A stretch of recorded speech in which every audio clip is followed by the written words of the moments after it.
Hi everyone, welcome to my studio here in Somerset.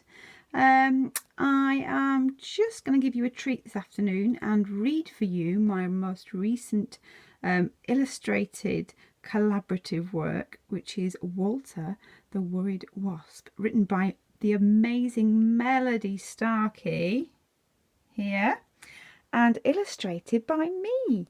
You can buy this from Matador Publishing right here, and get your own copy. It's got a beautiful waxy finish, lovely gift, but also really good for teaching kids about pollination, about the benefits of insects. So a lovely spring book. Any teachers out there, all you mums and dads that are homeschooling, this would be a great book for you to get at the minute. Okay, so here we go. I hope you're all sat comfortably. Here is Walter the Worried Wasp. There he is.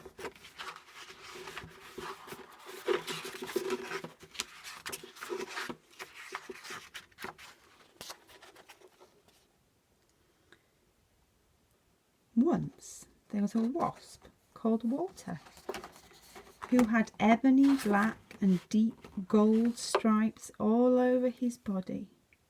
His tiny transparent wings were straight and beautifully shaped, and fine strong antennae stood out from his head. When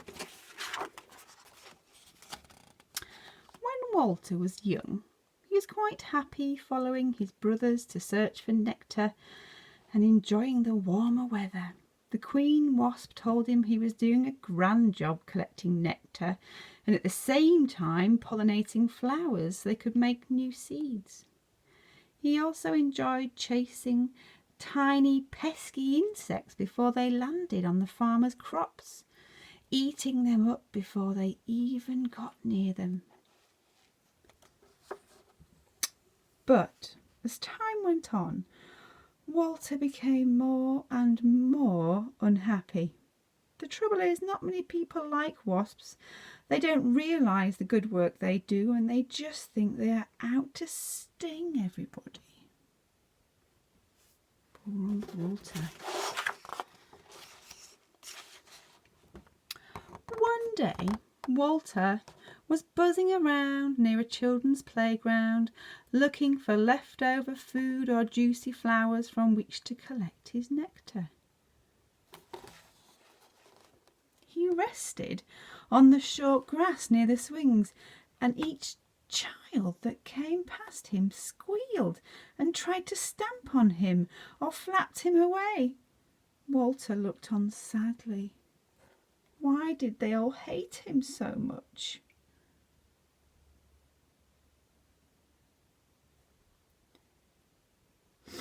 He didn't even have a stinger. Only the lady wasps had those, and he started to feel really bad about himself. Nobody understood him.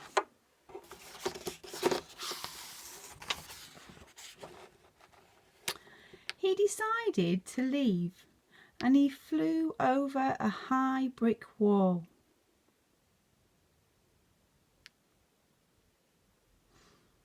He saw bright lights in the distance. Walter didn't know why they were there, but he became very excited because he heard a noise that made him think of home.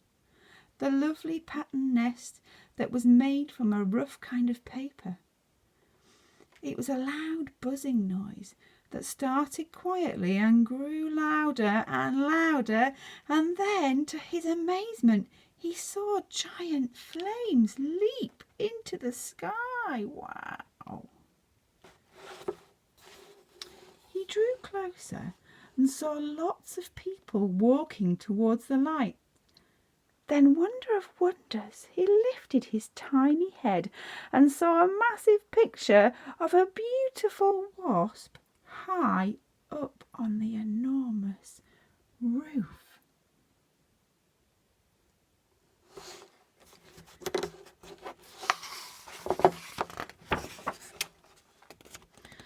Walter didn't realise, but he was at the stadium of the Jaspers rugby team.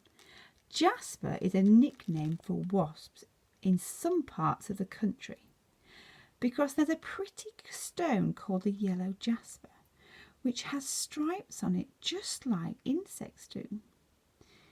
They were playing a home match and he didn't know anything about rugby, but he was very curious to understand why everywhere he looked he saw wasps.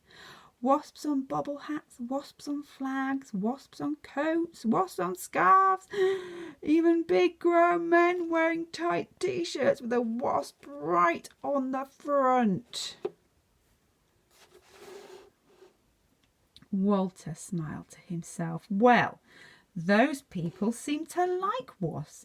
They weren't flapping them away, they were wearing them.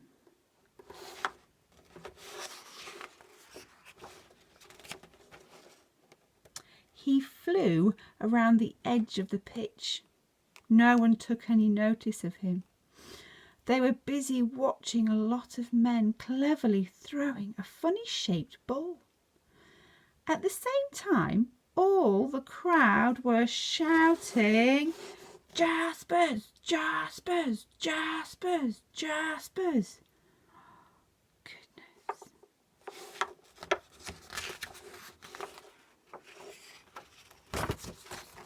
Eventually, he flew back towards his nest, rather puzzled but happier somehow because of what he had seen. The next day was a Monday, and Walter happened to be by a school field. Lots of children were out with their teacher looking in the long grass. All at once, out of the blue, Walter felt a large clear shape come down over his antennae, and he was scooped up into a special pot by a boy in a bright red school jumper. Walter was very scared. Children usually tried to hurt him, but this time it was different. "Tommy!" the teacher called over to the boy. "What have you got there?" Before he could answer, Tommy's friend Ben screamed, "Ah! Oh, it's a nasty wasp! Kill it quickly before it stings you!" "Now, Ben, calm down and bring it into the classroom." Tommy, carefully now. Oh dear, he's very frightened there, isn't he?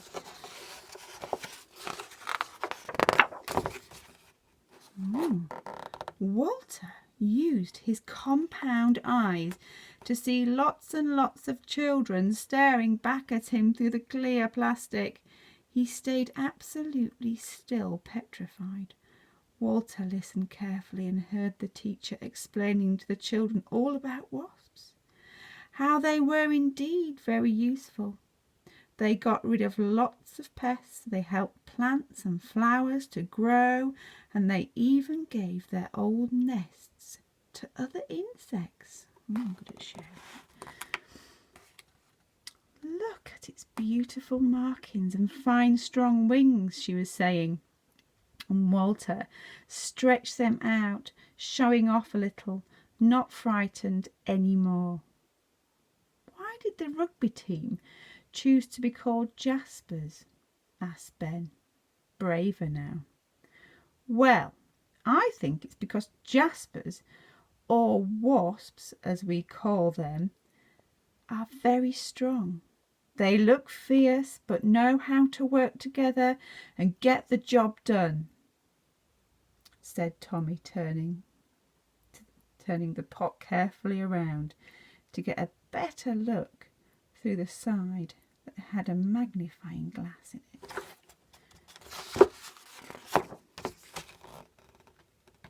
"That's absolutely right, Tommy," his teacher smiled at him. "Now I think it's time to let the wasp go and see if it can so it can carry on with his special jobs." So Walter felt himself being taken out into the afternoon sun and gently tipped into the long grass. Immediately he flew up into the bright sky, not sad or worried anymore, but proud to be a wasp, proud to be a jasper.